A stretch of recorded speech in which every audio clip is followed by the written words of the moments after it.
Yeah, so what makes us different from other neighborhood bistros, cafes? I mean, I would say first and foremost, we're not a cafe anymore. We maybe sort of started as a cafe. We're in this space that used to be Ironic, the old Ironic coffee shop.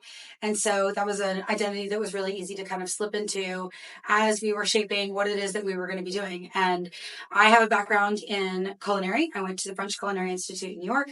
I've cooked for years and years as an executive chef, as a personal chef, in food styling and small event catering. And so most of what we do here is from scratch. That's really basic stuff like sandwiches, but we make a damn good sandwich. And our evenings, our dinners, and our special events are really opportunities for us to, stretch that culinary muscle, to share with people what it means to cook from scratch and eat food that's made from scratch. For me, that's really important. Food is made with a lot of love and intention. And so we want people to be able to come in and eat the thing that's going to work for them.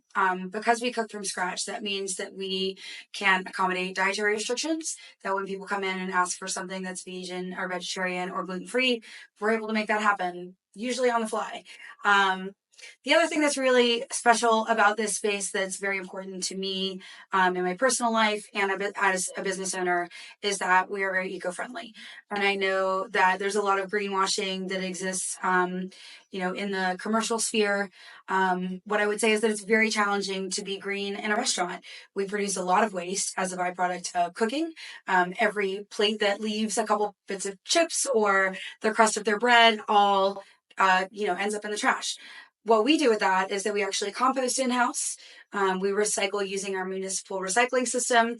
We recycle all of our plastic, which we actually hand deliver to CRDC, and they're an organization here in New York that makes plastic composite building materials, basically. So we do our own recycling of plastic, and then we only send about 10% of our waste to the incinerator here in New York. So we're really very conscientious of how we use materials in our space. We use paper and plastic as little as possible. So we have reusable dishes, mugs, all that kind of good stuff. And we encourage people to use those when they are dining here with us. We'll, of course, always give you a takeout container if you're taking your food to go. But even those are made out of paper. We attempt to eschew plastic as much as possible, and we never use styrofoam. So we're really excited about the role that we play in our environment. And we're really proximal to the Cadorus Creek. So it matters a lot to us that we are caretaking our neighborhood.